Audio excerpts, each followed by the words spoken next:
Ensuite, le deuxième point, c'est que les Africains eux-mêmes ont honte de leur propre cuisine. Le nombre de Ça fois, veut dire quoi ça, honte? le nombre de fois sur les réseaux sociaux ou sur Twitter où je vois des gens qui disent oui, mais nos cuisines, on mange pas ça au restaurant. C'est un truc qu'on mange qu'à la maison. Je veux dire, il y a pas très longtemps, j'étais en Alsace. Il y a plein de restaurants où c'est typique la cuisine alsacienne. Et tu as même des restaurants où quand tu veux manger autre chose que la cuisine locale, c'est plus cher.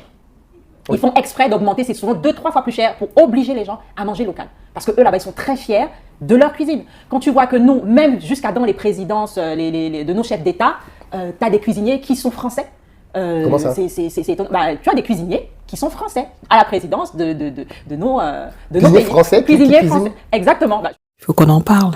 Salut à toi, je suis Gaëlle de Femme Afrovie, la chaîne sur laquelle je te parle de tout ce qui va permettre à la femme noire de s'épanouir, de se valoriser et de s'élever à travers le monde où qu'elle soit, ok? Si c'est quelque chose qui peut t'intéresser, je t'invite à t'installer confortablement. On commence tout de suite. Aujourd'hui, j'ai envie d'aborder avec toi un sujet délicat mais important. Parce que je sais qu'il va diviser énormément de personnes et que peut-être que même toi qui me regardes, tu ne seras pas d'accord avec moi. Mais il faut que je l'aborde quand même. Il s'agit du complexe que certains Africains ont vis-à-vis de leur propre culture, surtout quand ils sont devant des personnes de cultures différentes et notamment de culture occidentale. Cette vidéo m'a été inspirée par plusieurs phénomènes que j'ai constatés et je me suis dit il faut que j'aborde le sujet sur Femme Afrovie. Je vais traiter cette problématique à travers plusieurs sous-thèmes et tu vas comprendre où je vais en venir. Je vais commencer par la nourriture. Les Africains n'osent pas manger leurs plats, les plats de chez eux, en présence d'étrangers, c'est-à-dire en présence de personnes dont ce n'est pas la culture. Parce que manger un bon plat de foutou, manger un bon plat de ndolé ou de sauce gombo, couscous, ça ne fait pas intégrer. Alors, il y a quelques plats qui sont tolérés parce que ils sont plus connus, notamment en France. Moi, je parle davantage de la France parce que c'est ce que je connais. Et je sais que très souvent, même nous, les Africains, on ne va pas oser emporter les plats de chez nous pour les manger pendant la pause déjeuner. Alors, il est vrai qu'on va souvent recevoir des remarques du genre « Ah oui, ça sent fort, ça sent mauvais ». Et moi, j'ai envie de dire, le rayon de fromage, vous connaissez? Le camembert, vous connaissez? Ça sent très fort. Pourtant, tout le monde mange du camembert. Enfin, du moins, les Français, ça ne les dérange pas du tout de manger du camembert parce que ça fait partie de leur culture, ça fait partie de leur patrimoine culinaire et ils en sont fiers. Il n'y a bien sûr pas que le camembert, il y a d'autres fromages, il y a même d'autres plats qui sentent assez fort. Mais est-ce pour autant qu'ils vont les renier parce que nous allons trouver qu'ils sentent fort? Je ne pense pas. Donc ça, c'est quelque chose que j'ai observé. Ce que je trouve encore plus dommage, c'est le fait que lorsque toi, Africain ou Africaine, tu vas oser déjeuner avec un repas typique de chez toi, ce sont parfois tes propres frères, tes semblables qui vont te faire la remarque. Comment tu fais pour manger ça devant les gens? Je ne comprends pas en fait. Ça fait partie de notre culture. Ça fait partie de notre patrimoine. Ça fait partie de notre richesse. Pourquoi en avoir honte? Dis-le-moi en commentaire si tu as la réponse. Ce que je viens de te dire là ne se limite même pas au plat. Ça s'étend également sur la façon de manger. Tiens, par exemple, sur mon compte TikTok, Saveur du pays, donc c'est un compte que j'ai créé pour partager principalement des plats camerounais. Il m'arrive de manger avec les mains. Il faut savoir que moi, j'aime beaucoup manger avec les mains. Et je sais que ça fait partie de ma culture de manger avec les mains. Alors, on ne mange pas tout avec les mains, mais moi, dès que je peux, je mange avec les mains. Je ne te dis pas le nombre de fois où je reçois des commentaires de Camerounais, de femmes camerounaises qui me disent « Ah oui, mais c'est dégueulasse, comment tu peux oser salir notre culture comme ça?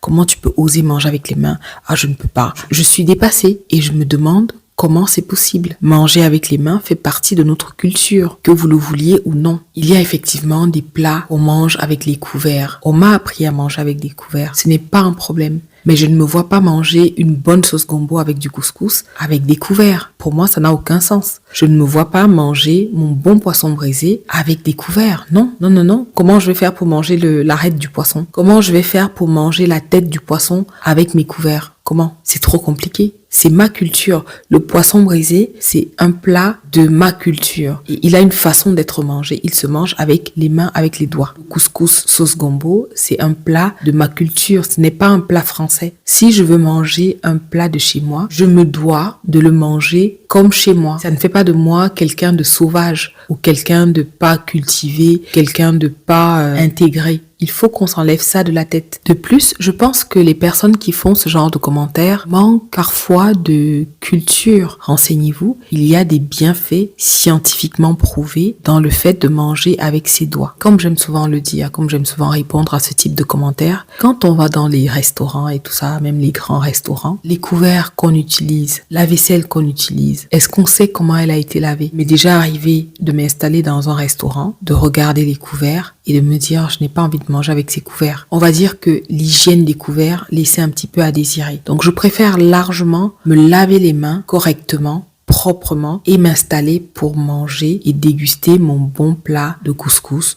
mon bon plat de poisson braisé. Enfin bref, de manger avec mes doigts. Et puis comme je leur demande souvent, quand vous mangez les pizzas, vous les mangez avec les couverts? La pizza se mange avec les doigts. Quand on mange des burgers, on les mange avec les mains. On attrape le burger et on mord dedans. Pourquoi? Parce que les personnes dont c'est la culture, donc les Américains, parce que ça vient de là-bas, les burgers, nous ont appris, nous ont montré que culturellement, un bon burger se mange avec les mains. Ça ne fait pas de nous des sauvages. Comme la pizza, le poulet de chez KFC, pour ne pas le citer, se mange avec les doigts. Pourquoi? Parce que les personnes qui ont exporté cette culture, cette nourriture à travers le monde, nous ont montré que elle se mangeait avec les mains, avec les doigts. Et nous, on a épousé ça, on trouve ça normal. Mais quand il faut manger les plats de chez nous qui se mangent avec les mains, évidemment, on trouve ça dégueulasse. Je ne comprends pas cette façon de penser. Donc la culture des autres serait meilleure que la nôtre? Pas vu ta maman faire les beignets, braiser le poisson. Tu crois que popcorn c'est quoi? C'est le maïs qu'on a décortiqué, qu'on a grillé, il a seulement éclaté. Popcorn is what? Hamburger c'est quoi? Ce n'est pas le pain chargé avec la viande. McDonald's vend quoi? C'est le pain chargé avec la viande et le fromage, non? Qu'est-ce qu'il y a dedans? On ajoute ketchup, ce n'est pas la tomate écrasée.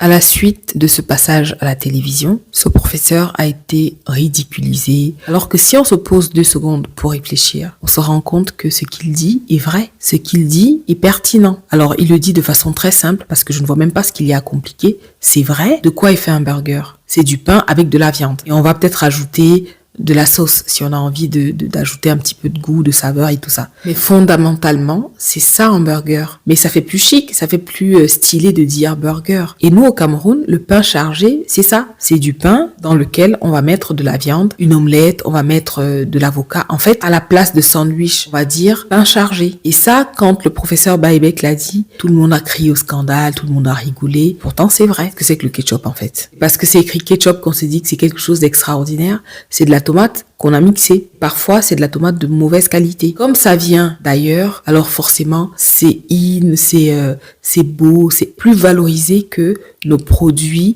qui sont pourtant bons, qui sont sains. Le popcorn, c'est la même chose. Moi, je me rappelle que quand j'étais au village avec ma grand-mère, par exemple, on récoltait du maïs, on les grainait et ces grains de maïs, en fait, on les faisait sécher. Et qu'est-ce que je m'amusais à faire, moi? Je prenais quelques-uns, donc quelques poignées de ce maïs que j'allais mettre dans une casserole avec un peu d'huile et je voyais qu'il faisait du popcorn. Basiquement, le popcorn, c'est du maïs. Tout ça pour te dire que ça fait partie de notre culture, de notre patrimoine culinaire et on doit le valoriser, on doit en être fier. Là, on a parlé de la partie culinaire. Maintenant, je vais te parler de l'habillement, des coiffures, parce que le complexe passe aussi par là. D'après ce que j'ai observé, tu me diras ce que tu en penses en commentaire. Pendant très très longtemps, porter des tenues traditionnelles, des tenues africaines étaient vues comme ringard, pas moderne, complètement arriéré. Les tenues en tissu pagne par exemple étaient vues comme vraiment démodées, les tenues réservées à nos grands-mères. On ne pouvait pas être branché avec du pagne, avec des imprimés en wax. Alors je sais, le wax n'est pas à l'origine un tissu africain. Cependant, on ne peut pas nier que les Africains se le sont appropriés. Donc ça fait vraiment partie aujourd'hui de notre culture. En plus de ça, il n'y a pas que le wax, il y a d'autres tissus typiquement africains. Il y a des imprimés africains qui existent et donc même ceux-là étaient considérés comme pas modernes. Je pense que si tu t'intéresses un petit peu à la question, tu sais très bien de quoi je veux parler. Beaucoup d'entre nous ont préféré s'occidentaliser, aussi bien dans leur façon de parler, de se vêtir, de se coiffer. On a mis de côté notre identité pour embrasser celle des autres. Même moi qui te parle aujourd'hui, j'ai tendance à prendre un petit peu l'accent français. Alors peut-être que ça s'explique par le fait que je suis installée en France depuis maintenant 20 ans. Mais est-ce que c'est la seule raison? Je te laisse me donner ton avis en commentaire. J'ai observé un phénomène étrange, un phénomène que je ne comprends pas. Dans la grande majorité des cas, la femme noire, lorsqu'elle va se marier, va porter une perruque. Et très souvent, c'est une perruque lisse. C'est-à-dire qu'elle va choisir une coiffure qui n'a rien à voir avec ses cheveux naturels. Et ça, je trouve ça dommage. Heureusement, aujourd'hui, on a de plus en plus de coiffeuses déjà qui proposent des coiffures magnifiques à faire avec ses cheveux naturels. Je ne sais pas si tu vois ce que je veux dire. En gros, une femme noire se dit que pour être belle, le jour de son mariage, il faut qu'elle ait une coiffure occidentale. Alors qu'il y a aujourd'hui tellement de possibilités.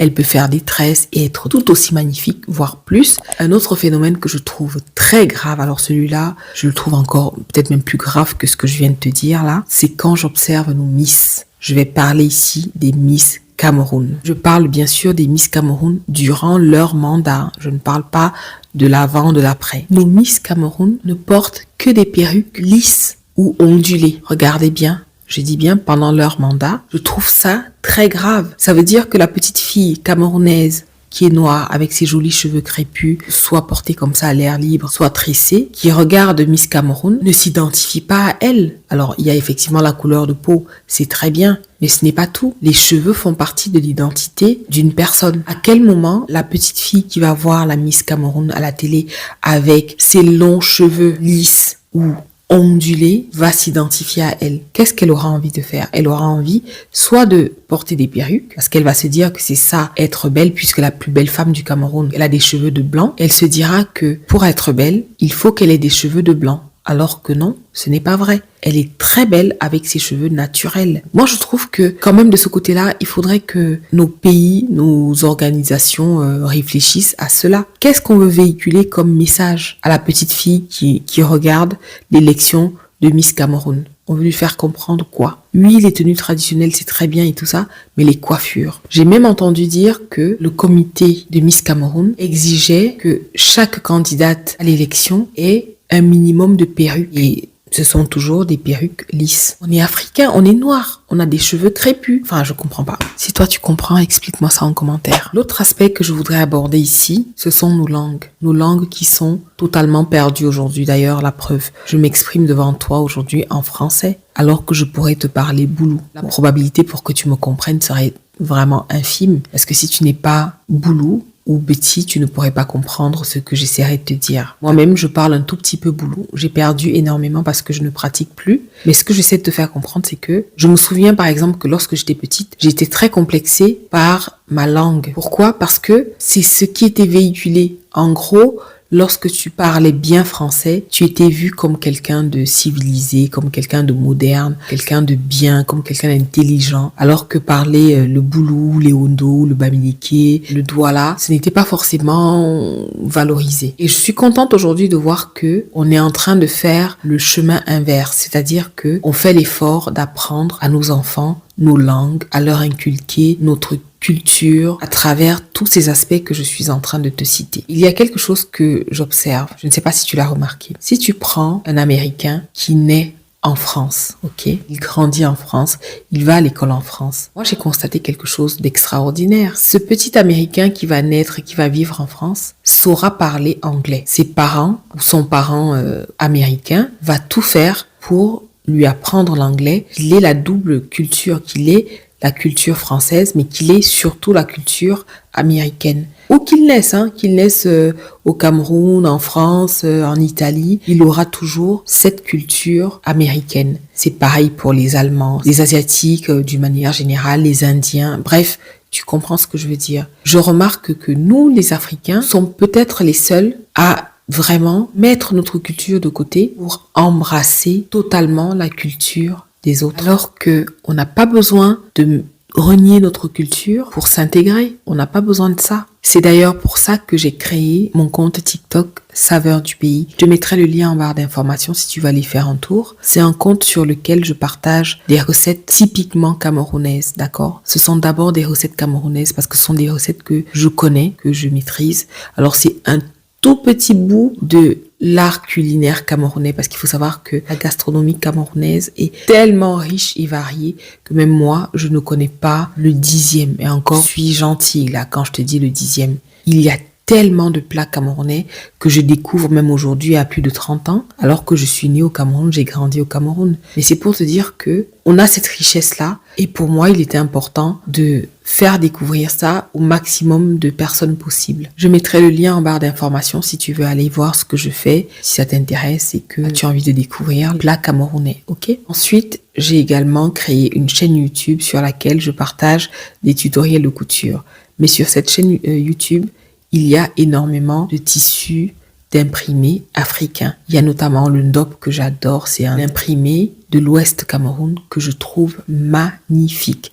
D'ailleurs, c'est bizarre parce que quand j'étais petite, je trouvais cet imprimé très laid. Alors, pas que cet imprimé, tous les tissus qui font aujourd'hui ma fierté, je les trouvais affreusement laids. Certainement parce que je les assimilais, comme je disais tout à l'heure, à la tradition. Je trouvais qu'ils n'étaient pas modernes, qu'ils n'étaient pas assez branchés. Aujourd'hui, je les trouve magnifiques et je les porte avec tellement de fierté. D'ailleurs, je me suis mariée en France dans une robe que j'avais cousue moi-même, une petite robe toute simple, dans un imprimé wax. Et franchement, j'étais magnifique. Je te mettrai une photo quelque part. Tu verras que j'étais magnifique. Je me suis coiffée avec mes propres cheveux. Tu verras, j'étais magnifique. En conclusion, j'ai juste envie de te dire que s'intégrer, ce n'est pas renier qui on est. Ce n'est pas renier sa culture. Ce n'est pas renier son identité. Au contraire, on peut très bien s'intégrer tout en gardant ce qui fait qui on est. Pour cela, je t'invite à regarder comment font les autres communautés. Je t'invite à regarder comment font les Indiens, comment font les Américains que je t'ai cités, comment font même les Français, parce que oui, les Français qui vivent au Cameroun, qui sont installés au Cameroun, ne renient pas leur culture. Ils ne renient pas qui ils sont. On peut très bien s'intégrer en continuant de manger nos bons plats. En plus, nos plats sont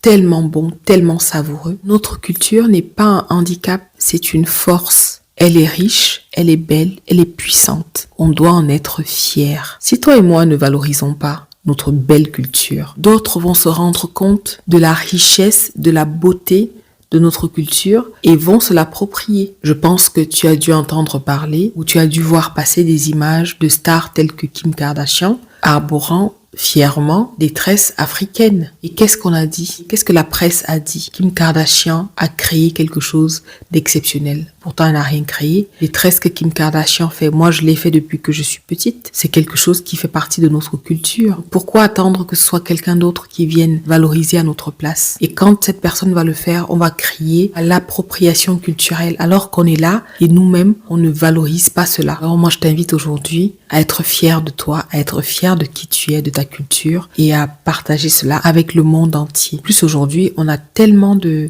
canaux, on peut toucher des gens à l'autre bout de la planète et on peut leur montrer que la culture de chez nous, la culture camerounaise, la culture ivoirienne, la culture nigériane, la culture béninoise est quelque chose de magnifique et de riche. Je pense également qu'il est important que nous transmettions cette culture, cet amour de qui nous sommes à nos enfants. Parce que c'est comme ça qu'on va perpétuer cet héritage magnifique. Je te remercie d'avoir regardé cette vidéo jusqu'à la fin. N'hésite pas à me dire ce que tu en penses. Quels sont les points que j'ai évoqués qui te parlent le plus? Est-ce que tu es d'accord avec moi? Quels sont les points sur lesquels tu n'es pas d'accord? Et toujours dans le respect et la bienveillance, bien sûr. Et je te répondrai avec le même respect et la même bienveillance. C'était Gaëlle de Femme Afrovie, la chaîne qui te parle de l'élévation, de la valorisation et de l'épanouissement de la femme noire où qu'elle se trouve. À bientôt!